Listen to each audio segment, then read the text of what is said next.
I'm going to take it back a notch because your story is a little bit fascinating. You touched on something, you were almost paralyzed.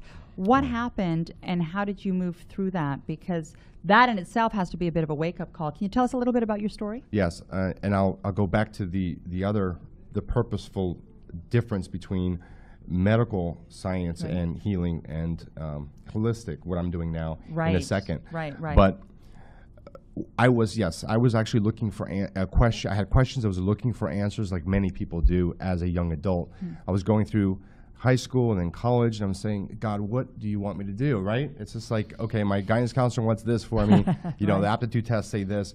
My father wants me to become a politician. Oh, God forbid. You know, your Myers-Briggs test says you're extroverted, and you're not. What am I supposed to do? So many different things. And I was just praying and praying and praying. And then I went to Greece, and God answered me in a very mysterious way. I was in a pool, and I had someone on my shoulders, and we were wrestling, and we were monkeying around. He fell. I took my head with him, snapped it. Arm went paralyzed. My heart, my chest, felt like it was, every time I took a breath, was like searing pain of hot tar flowing through me. And I was just like, oh my God, I was stuck because in Greece they didn't know about chiropractors at the time. How old were you? I was like 18, 19. Okay, yeah. I was just like, what do I do? You know, and I came back to the States in 2 months, around 2 months before I went to a chiropractor, because my dad used to really be against chiropractors because he thought it was pseudoscience and it was basically blah, blah. Yeah, right? Fake doctors, fake right? Doctors. I've heard this before. Yeah, so back then people didn't have the understanding, and also there was a lot of anti-chiropractor propaganda, and it still is, more today even than previously. But people now understand the benefit because they get it. And so he took me to a chiropractor after me, you know, yelling and kicking and screaming. And so could you move at this point? I could, in order to talk to you, I would have to move my whole body. I wouldn't be able to move my head at all. Wow. It was stuck because my body was protecting me from actually fully paralyzing myself. I had a very bad subluxation, or the spine was actually out of position, and it was impinging on the tissues around it and causing inflammation, which caused my arm to not function correctly and my lungs and my heart to do weird things.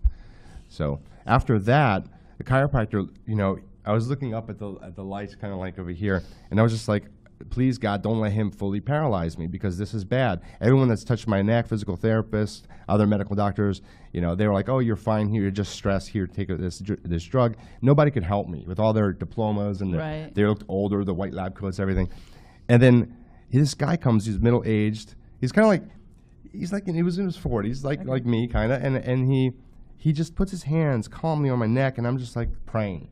Right. At this moment, I'm like, this is not what's going to happen. This is not going to be good. And then, with just a few swift movements of his hands, he gave me back my life, and it was like thunder and lightning coming through my body. My heart started to re-regulate. My arms started to tingle and come back. It was my miracle. Wow. And at that moment, I was like, "What did you do to me?" And he says, "I brought back the life that was within you, and I've removed the interference messing with your body." And I said, "I want to do this for the rest of my life with everyone else." This was power to me.